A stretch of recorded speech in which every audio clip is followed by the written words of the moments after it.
کا بلوچستان میں مرڈر ہوتا ہے جو کہ بہت ہی افسوسناک اور قابل مذمت ہے. عمران خان اس وقت لاہور ہائی کورٹ اپنی پیشی پر تھے. معذرت کے ساتھ اب نام پھر میں نے لے لیا. زمان پارک آپریشن کے سلسلے میں ان کی پیشی تھی. اس کیس کو پن کیا جاتا ہے کہ یہ آپ کے ہمسائے نے جو ہے ساری پلاننگ کی تھی اور انہوں نے یہ قتل کرایا ہے. آپ اس کیس کو کس طرح دیکھتے ہیں؟ عطا طاہر نے بڑی لینتھی ایک پریس کانفرنس بھی کی, اس پر الزامات کی بوچھاڑ کی. دیکھیں میں تو اس طرح دیکھتا ہوں, میں نے کہا ہے میڈیا کو کہ میں بہت سارے شیکسپیئر کے ڈراموں سے اخذ کرتا ہوں مثالیں. لیڈی میکبیتھ اور میکبیتھ نے ان کے گھر آ کے بادشاہ ٹھہرا ہوتا ہے, اس کو رات کو قتل کر دیتے خود بادشاہ بننے کی خاطر. اور جو باقی ان کے گھر میں ان کے اب محل میں بہت سارے اور مہمان بھی آئے ہوتے ہیں جو نوبل کہتے ہیں, جاگیردار ہوتے ہیں, نواب ہوتے ہیں, راجے ہوتے ہیں. وہ خود 8-10 بھی ٹھہرے ہوتے ہیں کیونکہ بادشاہ وہاں ٹھہرا ہوتا ہے. تو صبح سویرے اٹھ کے لیڈی میکبیتھ اور میکبیتھ شور ڈال دیں, وہ مارے گئے, ہمارا تو نقصان ہو گیا, ہم تو مر گئے, ہم خود کیوں نہ مر جاتے, وہ بادشاہ مر گئے. وہ اتنا شور ڈالتے ہیں ایک دم, ابھی قتل ہوتا ہے اور وہ شور ڈال دیتے ہیں.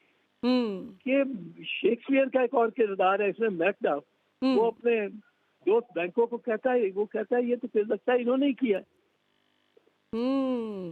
یہ تو انہوں نے ہی کیا. یہ جو بہت واویلا ڈالتے ہیں نا, بالکل آپ اصل فیکٹ پڑھ لیں. کئی کیسز میں اگر کوئی خاتون کسی اپنے عاشق سے مل کے اور اپنے شوہر کو مار دے, یا کوئی شوہر اپنی بیوی کو مار دے اپنی معشوق سے مل کے, سب سے زیادہ شور وہ عورت کو یا وہ مرد شوہر ڈال رہے ہو. بالکل صحیح, بالکل صحیح. اور یہ ایک کیریکٹرسٹک ہے. اب یہ کس طرح صبح 9 بجے کے قریب یہ واقعہ ہوتا ہے جی, اور عطا اللہ طاہر 11 بجے پریس کانفرنس کر رہا ہے کہ اس پر عمران خان کے خلاف پرچہ ہوگا. ابھی پرچہ بھی نہیں ہوا, وہ پرچہ ہوگا. بالکل صحیح. تو کوئٹہ میں بیٹھا ہے, do you know the bar, do you know Ishaq کے جو مقتول ہے اس کی کوئی اور دشمنیاں ہیں کہ نہیں ہیں؟ اس کی کہتے ہیں دشمنیاں بھی ہیں. صحیح. آپ ایک دم پہلے ہی کہہ دیتے ہو کہ یہ ہوگا. کچھ لوگ کہہ رہے ہیں, مجھے تو کسی نے کہا, میں نے وہ تو نہیں مانا کہ اس نے پہلے ہی ایک دن کہہ دیا تھا کہ عمران خان پہ قتل کا مقدمہ ہونے والا. اچھا, یہ کس نے کہا؟ یہ مجھے کسی نے کہا ہے, پر میں اس کی تصدیق نہیں کر سکتا. آپ کو کسی نے بتایا کہ عطا طاہر نے ایک دن پہلے یہ کہہ دیا تھا؟ ہاں. اچھا, وہ پہلے سے کہہ رہا تھا کہ اس پہ قتل کا مقدمہ ہوگا. اب یہ اس پہ تفتیش ہونی چاہیے. یہ چیز جو ہے یہ ان کے خلاف جاتی ہے. بالکل. اب کوئٹہ میں عمران خان کو اس نے یہ درخواست دی ہے عمران خان کے خلاف کہ یہ اس کو ڈسکوالیفائی ہونا چاہیے. اب وہ ڈسکوالیفیکیشن کی 20 درخواستیں ہیں عمران خان کے خلاف. اس کے خلاف چوری کی ہیں, ڈاکے کی ہیں, قتل کی ہیں, ہر قسم کی. اس پہ تو 150 پرچہ بنا ہوا ہے. دہشت گردی, بندوں کو مرواتا پھرے گا, بغاوت, غداری. اچھا, اس 150 بندے کو جی بالکل. اچھا, اعتزاز صاحب وہ یہ کہتے ہیں کہ چونکہ اگلے دن ہیئرنگ ہونی تھی, ویسے بتایا یہ جا رہا ہے جو ہم نے معلومات وہاں سے لیں کہ اس سے پہلے 2 سماعتیں غالباً اس کیس کی ہو چکی تھیں اور اس میں وہ پیش نہیں ہوئے تھے, عبدالرزاق شر صاحب مرحوم, اور انہوں نے اگلے دن یعنی یہ جو بدھ گزرا ہے اس بدھ کے روز پیش ہونا تھا, لیکن منگل کو ان کا قتل ہو گیا اور یہ پلی لے کر حکومت جو ہے یہ کیس کری. اور ان کی جو مرحوم ہیں, مقتول ہیں بیچارے, ان کی فیملی یہ کہتی ہے کہ ہماری خاندانی دشمنی تھی اور پہلے بھی کئی لوگ قتل ہو چکے ہیں اسی خاندانی دشمنی کے ہاتھوں. ہاں نہیں, یہ میں سنا نہیں, یہ تو بالکل پشیا کام کر رہے ہیں. یہ رانا ثناء اللہ کا اور عطا اللہ طاہر کے لیول کا ہے.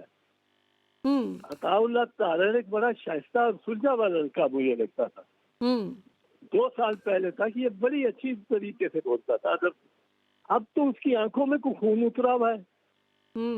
اس نے کوئی اتنا خوش رکھنا ہے میاں نواز شریف کو اور شہباز شریف کو اتنا مطمئن رکھنا ہے کہ جی وہ اس قسم کے جھوٹے الزام یہ دیکھو یہ تو بندے کو یہ منطق کو سیٹسفائی نہیں کرتا.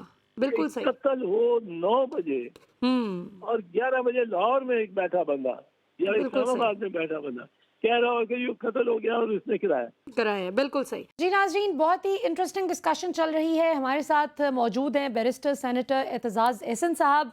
کچھ بہت ہی اہم سوالات ابھی باقی ہیں، کہیں جائیے گا مت، کمرشل بریک پر جانا ہے، لیکن ہم بہت جلد واپس آئیں گے. Stay tuned, see you after short. ناظرین، ہمارے ساتھ موجود ہیں جی بیرسٹر سینیٹر اعتزاز احسن صاحب. ان سے بات چل رہی ہے پاکستان کے آئینی اور قانونی بحران کی، جس میں پاکستان بہت بری طرح سے اس وقت گھرا ہوا ہے، اور اللہ کے فضل سے جن کو سب سے کم قانون کا پتہ ہے وہ سب سے زیادہ بڑی بڑی تشریح دے رہے ہوتے ہیں اس وقت سوشل میڈیا پر. ہم دیکھتے ہیں، خیر سوشل میڈیا ہی کیا، ہمارے کئی ساتھیوں کے بھی پروگرامز میں، ٹی وی پروگرامز میں بھی کئی لوگ اپنی خواہشات کو آئین کے تناظر میں تھوڑا سا فکس کرنے کی کوشش کرتے ہیں. لیکن اسی لیے ہم نے سب سے زیادہ آتھینٹک آواز کو بلایا ہے اپنے پروگرام میں، جو اپنی خواہش کی بنیاد پر نہ خبر دیتے ہیں اور نہ ہی کوئی قانونی تجزیہ پیش کرتے ہیں، پھر چاہے ان کی رائے ان کی اپنی ہی جماعت کے ساتھ بھی ان سنک ہوتی ہو پولیٹیکلی یا نہ ہوتی ہو، وہ حق بات کر دیتے ہیں، اور اسے انگریزی میں کہتے ہیں to call a spade a speed.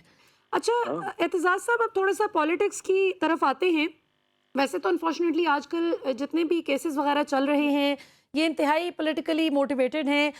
کچھ دن پہلے شاہد خاقان عباسی صاحب ہمارے پروگرام میں موجود تھے، وہ بھی یہ شکایت کر رہے تھے کہ پی ٹی آئی دور میں میرے خلاف بھی پولیٹیکلی موٹیویٹڈ کیسز ہی بنائے گئے. رانا ثناء اللہ کہتے ہیں کہ وہ جو 15-20 کلو ہیروئن کا جو بن گیا تھا مجھ پر مقدمہ، وہ بھی پولیٹیکلی موٹیویٹڈ تھا. آپ اس ساری صورتحال میں پالیٹکس کس طرف جاتی دیکھ رہے ہیں؟ ابھی 8 اکتوبر کو یا اس سال کے اندر ہی الیکشن ہوتا ہوا آپ کو نظر آ رہا ہے؟ اور یہ جو بات چل رہی ہے کہ شاید خان صاحب کی پارٹی کی چھٹی کروا دی جائے اور پھر الیکشن کی طرف جایا جائے، کیا کوئی پلاننگ آپ کی کانوں میں پڑ رہی ہے حکومت کی؟ جب تک اب تو 8 اکتوبر بھی ریلیونٹ نہیں ہے. وہ رانا ثناء اللہ بھی کہہ چکا ہے کہ 8 اکتوبر سے آگے 3-4 مہینے چلے جائے تو کیا بات ہے. اسحاق ڈار کہہ سکتا ہے کیا الیکشن کرتے ہو، کیا الیکشن کرتے ہو، کیا الیکشن، کیا بات. خواجہ آصف کہہ چکا ہے کہ یہ بس 4-5 مہینے مارچ تک چلا جائے تو کیا. اگر ایک دفعہ اب دیکھیں 90 دن میں ہم نے الیکشن نہیں کرائے، آئین سے روح گردانی ہوئی، پر کیا ہوا؟ اب یہ اس پہ آ رہے ہیں اس لاجک پہ کہ ہم نے ایک قتل کیا ہے، کچھ نہیں ہوا، ہم پکڑے نہیں گئے، اب دوسرا قتل کر لیں گے. بالکل یہ آئین سے انحراف تو ایک قتل ہے، پر انہوں نے آئین کا چھوڑا ہی کچھ نہیں. آئین اپنی شرم و حیا بچانے کے لیے بھی آئین کے پاس اتنی چھوٹا سا بھی لباس کا ٹکڑا نہیں کہ اپنی شرم و حیا بچا سکے. یہ جو انہوں نے آئین کے ساتھ کیا ہے. تو یہ اور جی مکمل کیجیے اعتزاز صاحب. ان کو زوم ہے اس پہ کہ یہ اب جو کچھ کریں، عمران خان کو انہوں نے تباہ کرنا، ختم کرنا اور پھر الیکشن میں جانا. اس سے پہلے اب الیکشن میں جانا یہ افورڈ نہیں کر سکتے؟ یا جائیں گے نہیں، افورڈ ہی نہیں کر سکتے، جائیں گے نہیں. اور ہمیں تو اس وجہ سے پتہ لگتا ہے کہ افورڈ نہیں کر سکتے کیونکہ یہ خود الیکشن سے اتنا ہی ڈرتے ہیں. ڈر تو ان کو ہے الیکشن سے. بالکل ٹھیک. تو سارا اچھا اعتزاز صاحب، آپ نے جس طرح پروگرام کے شروع میں بھی بات کی کہ یہ عین ممکن ہے کہ اگر ابھی توہین عدالت نہیں لگتی تو آگے چل کے کوئی ہو سکتا ہے نوٹس لے لیں چیف جسٹس صاحب، یا کوئی ایسا ایکشن لیا جائے کہ جس سے پتہ چلے کہ آئین شکنی کر کے you can't simply get away with it, اس کی کوئی ریپرکشنز ہوتی ہیں. ادروائز تو ایک ایسا پریسیڈنٹ سیٹ کیا جا رہا ہے کہ جس طرح پہلے بھی آپ کو کئی بار پروگرامز میں لیا وہ بات ہوتی تھی شروع میں جب الیکشن سے فرار کی چھوٹی کوششیں تھیں تو اس میں یہ ہوتا تھا کہ جی پیسے نہیں ہیں، فائنانس منسٹری فنڈز نہیں دے سکتی، ڈیفنس منسٹری عملہ نہیں دے سکتی، اور الیکشن کمیشن جو ہے وہ اس کے ہاتھ بندھے ہوئے ہیں. تو یہ تو اس طرح تو اللہ کے فضل سے کوئی بھی جماعت برسر اقتدار آ جائے تو وہ تو اس طرح اگلے 100 سال بھی جو ہے وہ لٹکاتی رہے نہیں الیکشن کو. کرائے گی، نہیں کرائے گی. اور پنجاب اور خیبر پختونخوا نے یہ بھی ثابت کر دیا کہ نگران 90 دن سے زیادہ جتنے مرضی دن بیٹھے رہے، بالکل یہ کوئی بھی ان کو پوچھتا نہیں ہے. نیا پریسیڈنٹ سیٹ ہو گیا. 90 دن کے بعد آپ زیرو ہو، صحیح، آپ بیروتی ہو وہاں بیٹھے ہوئے تخت و تاج پہ. بالکل ٹھیک. اچھا اعتزاز صاحب یہ بتائیے گا کہ بغاوت کی آج کل بہت بات کی جاتی ہے، غداری کا لفظ جو ہے ہم بہت سنتے ہیں. خیر ہر دور حکومت میں ہی یہ الفاظ سننے کو ملتے تھے، لیکن پچھلے 1 سال سے انٹرسٹنگلی انف بلکہ آئرونیکلی انف اب صرف سیاستدان نہیں ایک دوسرے کو غدار کہہ کے پبلک سپورٹ جیتنا چاہ رہے، اب عوام کو بھی یہ لیبل لگا دیا جاتا ہے جو سیاسی اختلاف بھی ایک دوسرے سے کریں. سوشل میڈیا پر بھی خوب سرٹیفکیٹس بانٹے جا رہے ہیں کہ تم غدار ہو، نہیں تم غدار ہو. آئین کیا کہتا ہے؟ 73 کے آئین کے تناظر میں غدار کون ہوتا ہے؟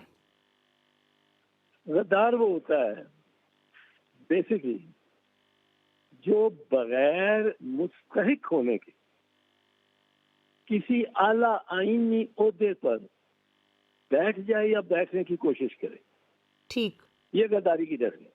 اب آئینی عہدے جو ہیں ان میں اگر کوئی صدر بننا چاہے، پستول بندوق لے کے آ جائے اور حملہ کر دے پریزیڈنسی پہ اور کہنا ہے صدر ہوں، یا کوئی وزیر اعظم سے عہدہ چھیننے کی کوشش کرے اس کو نکالے، یا کوئی چیف منسٹر کو، یہ آئینی عہدے، یا کوئی آرمی چیف بننے کی کوشش کرے کہ میں بنوں اور مارو باقی ادھر ادھر دھار کر، اور میں، وہ غدار ہے.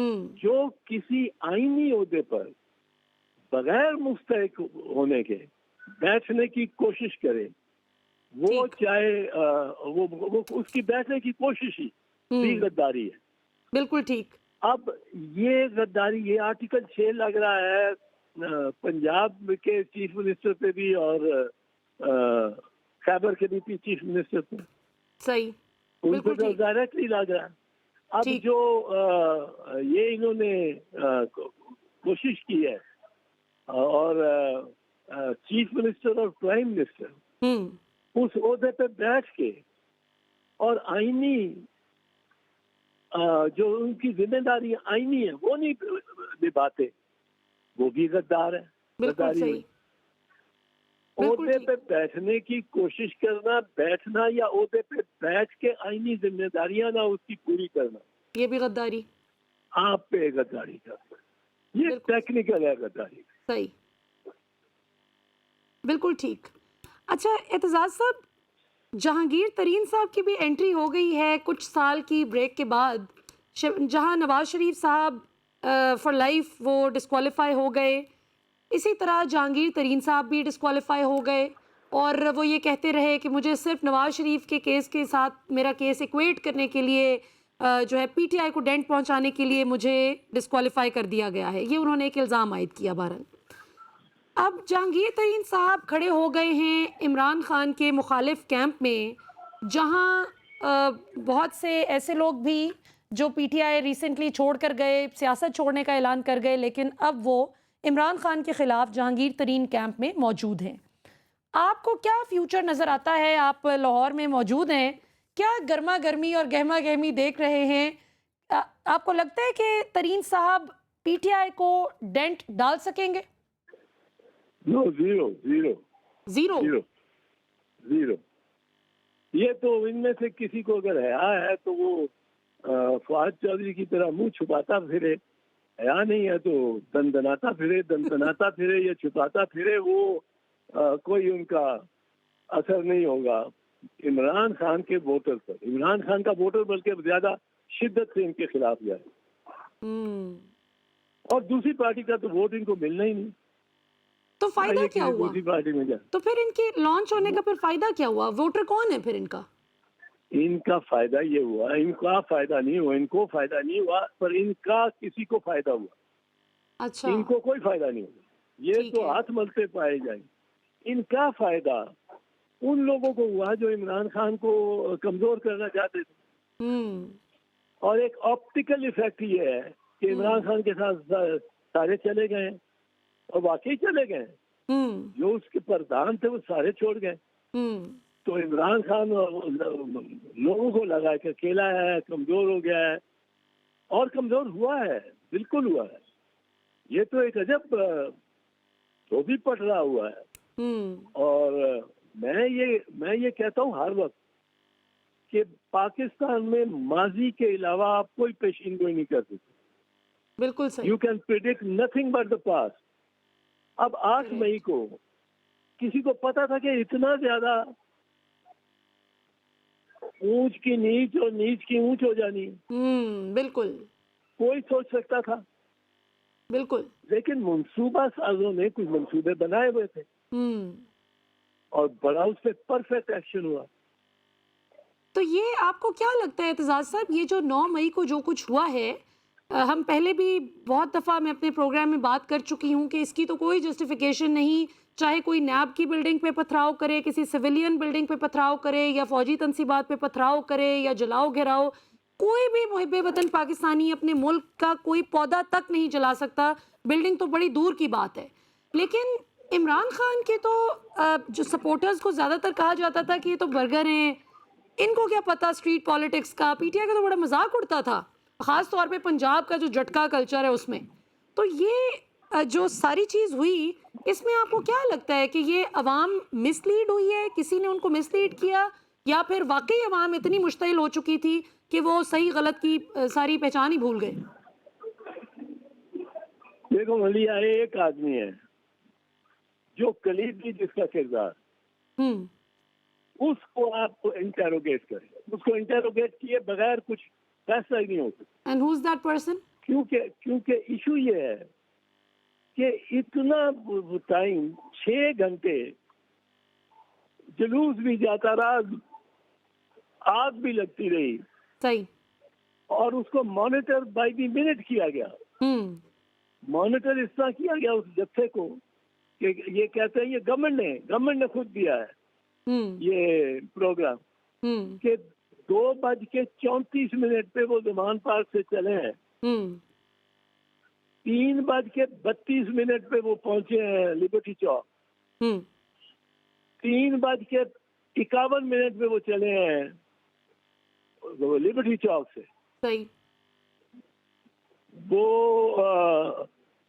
5:32 پہ پہنچے ہیں دوسرے مقام پہ. 5:51 پہ وہ داخل ہوئے ہیں, جو دوسرا بڑا جتھا آیا تو پھر وہ داخل ہو گئے. جی. اور 6:07 پہ آگ لگا دی. اب جو بندہ یہ سارا مانیٹر کر رہا ہے, جو بندہ جس کی پرائمری ڈیوٹی ہے یہ ایسے معاملے کو روکنا, جو بندہ جس کے سارے دائرہ اختیار میں کوئی 15 جگہ یہ ایسے واقعات ہوتے ہیں جی پنجاب میں, وہ پنجاب کا انسپیکٹر جنرل پولیس ہے. آئی جی.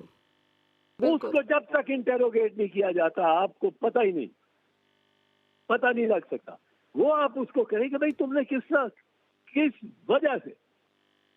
آئی جی صاحب آپ دیکھو, آئی جی ایسے معاملے پہ تو آئی جی چھوڑ انٹیریئر سیکٹری بھی ٹرانسفر ہو جاتا ہے. جی بالکل. اتنا بڑا واقعہ, اتنا گھناؤنا شدید, بالکل شاکنگ واقعہ. بالکل. اور یہ گورنمنٹ, وفاقی گورنمنٹ جس کا وہ ملازم ہے, اور پنجاب کی گورنمنٹ جہاں وہ ڈیپوٹیشن پہ ہے, دونوں گورنمنٹ اس کے خلاف کوئی ایکشن ہی نہیں لیتے. یہ کیوں نہیں ایکشن لیتے؟ اور کوئی انٹیروگیشن بھی نہیں ہو رہی. کیونکہ ان کے اپنے گلو بٹ جو ہے وہ اس میں انہوں نے سارا توڑ پھوڑ کی ہے, ان کے گلو بٹوں نے. صحیح, بالکل صحیح. یہ اس لیے رانا ثناء اللہ اس کو ٹرانسفر نہیں کرتا, اس کو سسپینڈ نہیں کرتا. اس کو تو سسپینڈ ہونا چاہیے تھا, معطل ہونا چاہیے تھا, اس پہ انکوائری شروع ہونی چاہیے تھی. بالکل صحیح. جی ناظرین, یہاں پر وقت ہوا ایک چھوٹی سی بریک کا. بریک کے بعد واپس آئیں گے تو گفتگو کے سلسلے کو یہیں سے آگے بڑھائیں گے. اور ایک بہت ہی امپورٹنٹ ایشو پہ بات کریں گے، لیکن اس کے لیے آپ کو ویٹ کرنا ہوگا بریک سے واپس آنے کا۔ ویلکم بیک ناظرین، اعتزاز احسن صاحب ہمارے ساتھ موجود ہیں، گفتگو کا سلسلہ جاری ہے۔ اچھا اعتزاز صاحب، رانا ثناء اللہ صاحب نے اس حوالے سے جو ہی یہ واقعہ ہوا اس کے بعد جو پریس کانفرنس کی وہ بڑی امپورٹنٹ تھی، اس میں رانا صاحب نے کیٹیگوریکلی یہ مینشن بھی کیا، اس بات کا برملا اعتراف کیا، مریم اورنگزیب صاحبہ جو انفارمیشن منسٹر ہیں وہ بھی ان کے ساتھ براجمان تھیں۔ رانا صاحب نے بطور انٹیریئر منسٹر یہ برملا اعتراف کیا کہ ہم نے سیکیورٹی اس دن خود جان بوجھ کر وڈرا کی تھی کہ لوگ اگر احتجاج کرنے آ رہے ہیں تو پیسفل احتجاج کرنا ہے تو کر لیں لوگ۔ کیا تو پھر ان کو بھی شامل تفتیش کیا جائے گا؟ ان کو شامل تفتیش جو جس کا جی ان کی بات کرے گا، نام لے گا آئی جی، اس کو شامل تفتیش۔ یہ آئی جی کس طرح اتنا بڑا مطلب ہے نقصان ہوتا ہے قوم کا، اور آئی جی کو کوئی پوچھتا ہی نہیں ہے۔ بالکل، ویری ٹرو۔ وہ اس کو آنچ نہیں آ رہی۔ یہ اس کا مطلب ہے وفاقی حکومت اور نگران حکومت دونوں شامل تھی۔ بالکل، اس کی پراپر اور ان کے گلو بچوں نے، اچھا آپ یہ تصویریں کہتے ہیں، تصویریں وہ لائیو پوری ویڈیو، جی، اور جس نے کھینچی ہے وہ ویڈیو وہ اس کو پیش ہونا ہے جرا کے لیے، اور کوئی اس میں کٹ نہ آیا ہو، کوئی کٹ اینڈ پیسٹ نہ ہوئی ہو، اوریجنل وہ پیش کرنی ہے۔ ورنہ تو یہ مطلب اپنے بندوں کی شکلیں نکال دیں اور دوسروں کو ڈالتے رہیں، یہ تو نہیں چل سکتا۔ بالکل صحیح۔ اچھا اعتزاز صاحب، آخر میں آپ سے پوچھنا چاہوں گی سب سے زیادہ ایک امپورٹنٹ چیز جو پاکستان کی نوجوان نسل، جس نے مجھ سمیت، ہم نے بھٹو صاحب کو دیکھا نہیں لیکن ہم نے کتابوں میں بہت کچھ پڑھا، اور جس طرح سے وہ سارا واقعہ بتایا جاتا ہے کہ کیسے فریم کیا گیا، وہ جو چارجز فریم کیے گئے ان پر، اور جس طرح ان کو فکس کرنے کا ارادہ کر لیا گیا، تو لہٰذا جس طرح ان کی پھانسی پلان ہوئی، اور بعد ازاں دنیا کہتی رہی کہ یہ ایک جوڈیشل مرڈر تھا، یہ ظلم ہو گیا، زیادتی ہوئی، لیکن بہرحال the damage was done۔ ابھی جو ہم دیکھ رہے ہیں جس طرح سے یہ ساری چیزیں ہیں، obviously عمران خان صاحب کو کسی نے فورس تو نہیں کیا تھا کہ وہ پنجاب اسمبلی یا خیبر پختونخوا اسمبلی ڈیزالو کر دیں، اگر ان کا خیال تھا کہ یہ 3 مہینے کے اندر اندر آئینی طور پر باؤنڈ ہوں گے، الیکشن کمیشن الیکشن کروا دے گا، یا جس طرح نیشنل اسمبلی سے بھی یہ نکل گئے۔ ایک تو یہ بتا دیجیے گا کہ آپ کو ان کی یہ اسٹریٹجی کیسی لگی؟ اگر یہ آج اسمبلی میں تگڑی اپوزیشن کے طور پہ پی ٹی آئی موجود ہوتی تو کیا اسی قسم کی پولیٹیکل وکٹمائزیشن کا نشانہ بن رہی ہوتی؟ اور دوسرا، بھٹو صاحب کے ساتھ بڑی ریلیونس آج کل کریٹ کی جاتی ہے کہ کوئی دوسرا خدا نخواستہ ایسا سانحہ پاکستان میں نہ ہو جائے۔ وہیں ہم چاہتے ہیں کہ اسٹیٹ انسٹیٹیوشنز کا بھی وقار بالکل مجروح نہیں ہونا چاہیے، کسی لڑکے لڑکی کی جرت نہیں ہونی چاہیے کہ سوشل میڈیا پہ ہمارے اسٹیٹ انسٹیٹیوشنز کے بارے میں کوئی فضول بات کرے۔ تو اس سارے مسئلے کا حل آپ کو کیا نظر آتا ہے؟ پہلے اسمبلیز والی بات کا بتا دیجیے اور پھر دوسرا سوال۔ نہیں، وہ اسمبلی سے نکلنا تو بڑا اس کا نقصان ہوا خان کو، اور وہ سوچتا ہوگا اب اس کی بات کیا کرنی ہے، اسے سوچتا ہوگا اس کو بہت نقصان ہوا۔ 140 MN اس کے ہوتے تو دنیا ہی دوسری ہوتی۔ بالکل۔ پر بھٹو صاحب کے بعد یہ اگر کوئی قتل کا مقدمہ جس طرح بنا رہے ہیں بلوچستان میں، یہ آخرکار کسی اطالہ کاروں نے تو نہیں سوچا، یہ تو کسی سینئر قیادت نے سوچا ہے جی۔ تو اگر یہ منصوبہ ہے اور فوجی عدالتوں سے کروانا ہے تو اس میں ہم تو بیانی شریک جرم ہو سکیں گے۔ ہلو جی جی اعتزاز صاحب، میں آپ کو سن رہی ہوں۔ بالکل، آپ نے بڑی تاریخی بات کی ہے، بالکل، اور میرا خیال ہے کہ آپ نے کوزے میں دریا کو بند کر دیا ہے۔ ہمیں جوائن کرنے کے لیے اعتزاز احسن صاحب بہت بہت شکریہ۔ ناظرین، آپ نے اعتزاز احسن صاحب کی بڑی مفصل انسائٹ جو انہوں نے دی اپنے ان ایشوز پر، جو ہم نے مختلف سوالات رکھے، کچھ سیاست پہ بات کی، کچھ پاکستان کے موجودہ پہ بات کی۔ اصل میں مسئلہ یہ ہے کہ پاکستان میں انفارچونیٹلی اس وقت جو ایک پریکٹس چل پڑی ہے وہ یہ کہ ہم شخصیات کی بحث میں اتنا الجھ جاتے ہیں، شخصیات کے معاملے پر الجھ کر ہم بھول جاتے ہیں کہ بات پرنسپلز کی ہے۔ آج اگر کسی ایک شخص کی بات ہو رہی ہے، فار انسٹنس اے کی بات ہو رہی ہے، تو جو پریسیڈنٹ آج اے کے لیے سیٹ کیا جا رہا ہے وہ کل بی پر بھی لاگو ہوگا۔ جو اچھا کام اے کو جائز ہے وہ بی کو بھی کل جائز ہوگا۔ جو غلط کام، جو زیادتی آج جس زیادتی کا نشانہ اے کو بنایا جا رہا ہے کل بی بھی بنے گا۔ تو بی کو آج سے ہی سوچنا ہے کہ میں نے اے کے ساتھ آج وہ زیادتی نہیں کرنی جو میں کل اپنے ساتھ برداشت نہیں کر سکتا۔ اور اسی طرح پاکستانی عوام جو اس وقت مختلف سیاسی جماعتوں کو سپورٹ کرتے نظر آتے ہیں، ہمیں لوگ ایک دوسرے کو جس طرح کی سخت باتیں بھی کرتے ہیں، سخت زبان استعمال کرتے ہیں، میں ہمیشہ اس قسم کی زبان کو ڈسکریج بھی کرتی ہوں، اور ہمیشہ میں کوشش کرتی ہوں، چاہے ڈیجیٹل میڈیا پہ بات کروں، چاہے میں ٹی وی پروگرام میں بات کروں، کہ خدا را ایک دوسرے کو اپنے سے کم پاکستانی مت تصور کیا کیجئے۔ ہم سب ایک جتنے ہی پاکستانی ہیں، ہمیں پاکستان سے ایک جتنی ہی محبت ہے۔ اس محبت کے اظہار کا طریقہ ایک دوسرے سے مختلف ضرور ہو سکتا ہے کہ میں کسی ایک پارٹی کو ووٹ دیتی ہوں، آپ کسی اور پارٹی کو ووٹ دیں، ساتھ بیٹھا شخص کسی تیسری پارٹی کو ووٹ دے، اور چوتھا جو بیٹھا شخص ہے وہ کہے کہ میں کسی بھی سیاسی جماعت کو ووٹ اس لیے نہیں دوں گا کہ میں بلیو ہی نہیں کرتا کہ یہ کچھ کر سکتے ہیں، اور ہو سکتا ہے پانچواں شخص ایک اپنی نئی سوچ کے ساتھ آئے اور وہ کہے کہ یہ سیاسی نظام نہیں چل سکتا، یہ ڈکٹیٹرشپ بھی نہیں چل سکتی، اب آپ کوئی تیسرا نظام انٹروڈیوس کروا دیں۔ سوچ ہے، اپنی اپنی سوچ ہے، تو ہمیں ٹالرنس لانے کی بہت ضرورت ہے۔ مجھے جتنے بھی لوگ آج پاکستان میں یا پاکستان سے باہر سن رہے ہیں، ان میں سے اگر صرف کسی ایک شخص میں بھی ٹالرنس بڑھ جاتی ہے میری اس بات سے، تو شاید میرے اس پروگرام کا مقصد پورا ہو جائے گا۔ ہمیں اپنے اندر ان ٹالرنس کو کم کرنا ہے۔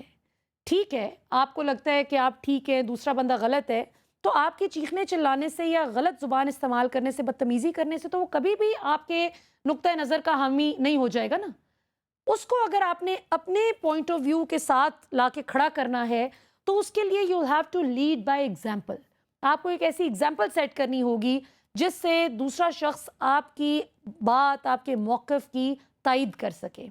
تو آج جس طرح پروگرام کے شروع میں اعتزاز صاحب نے ایک ایسا شخص جسے 50 سال سے زائد ہو چکے ہیں پاکستان میں لاء کی پریکٹس کرتے ہوئے، جو پاکستان کے سینیٹر بھی رہے، پاکستان کی سیاست میں بڑا فعال کردار ادا کیا، پیپلز پارٹی کے روح رواں رہے، بے نظیر بھٹو شہید صاحبہ کے بڑے قریبی ساتھیوں میں ان کا شمار ہوتا رہا، اور آج بھی پیپلز پارٹی کے ہی پرچم کے ساتھ کھڑے ہیں، وہ کسی اور سیاسی جماعت میں نہیں جاتے۔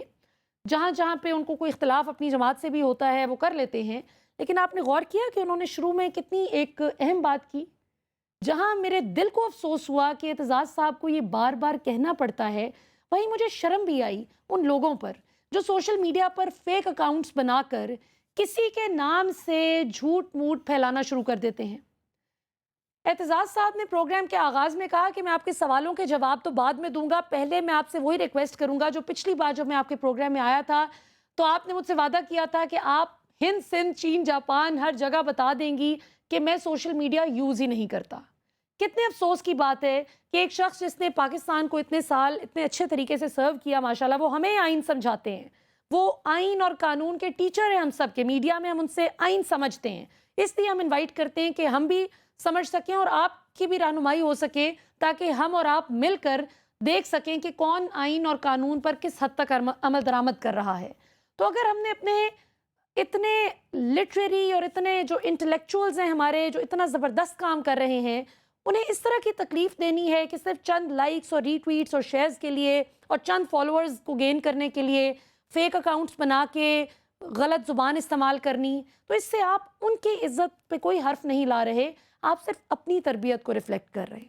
تو میں یہ خاص طور پر آخر میں نے سوچا تھا کہ میں پاکستان کی جو نوجوان نسل ہے، جنہوں نے آگے پاکستان کو انشاءاللہ لے کر چلنا ہے، آج جو لوگ اپنی 60s میں ہیں، 70s میں ہیں، 80s میں ہیں، وہ اپنی زندگی کا بیشتر حصہ گزار چکے ہیں، اب جو 20s میں ہیں، ٹین ایج میں ہیں، 30s میں ہیں، 40s میں ہیں، انہوں نے اس ملک کی باغ ڈور کو سنبھالنا ہے انشاءاللہ۔ تو اگر ہم اپنی ہی تربیت سازی نہیں کریں گے اور اگر پیٹی فائدوں کے لیے اس طرح کے الٹے کاموں میں پڑیں گے تو پاکستان ایز اے اسٹیٹ کہاں سٹینڈ کرے گا؟ دنیا آج جہاں بہت سے لوگ ماشاءاللہ پاکستان کے پرچم کی عزت میں اضافے کا باعث بن رہے ہیں الحمدللہ، وہیں کچھ لوگ بہت ہی شرمناک حرکتیں کرتے پائے جاتے ہیں. کبھی کسی ملک میں کوئی فراڈ، کہیں کوئی غلطی، جس کی وجہ سے ہمارا ہرا پاسپورٹ اور ہم 22.5-23 کروڑ عوام بے عزت ہوتے ہیں. تو آج سے ہمیں تہیہ کرنا ہے انشاءاللہ کہ ہر شخص، وہ کیا ہے، ہر فرد ہے ملت کے مقدر کا ستارہ. تو ہم ہر شخص انشاءاللہ آج ہر پاکستانی تہیہ کرے کہ ہم پورا پاکستان ہے، ہمارے اندر پورا پاکستان بستا ہے. ہم پاکستان کی نمائندگی بہت مثبت اور بڑے کنسٹرکٹیو انداز میں کریں گے انشاءاللہ، تاکہ لوگ ہمیں دیکھ کر بھی یہ کہہ سکیں کہ یہ وہ شخص ہے جو پاکستان سے تعلق رکھتا ہے. ہم پاکستان کا ایک پازیٹیو انٹروڈکشن بن سکیں. آج کے لیے اتنا ہی انشاءاللہ امید کرتی ہوں، اور اس دعا کے ساتھ کہ ہم انشاءاللہ اس بات پر عمل پیرا ہو سکیں اور ہم پاکستان کا نام روشن کرنے میں اپنا فعال کردار ادا کر سکیں. اللہ کے حکم سے آپ سے اگلے جمعے کے روز 8 بجے پھر ملاقات ہوگی رات کو انشاءاللہ. پاکستان ہمیشہ زندہ باد.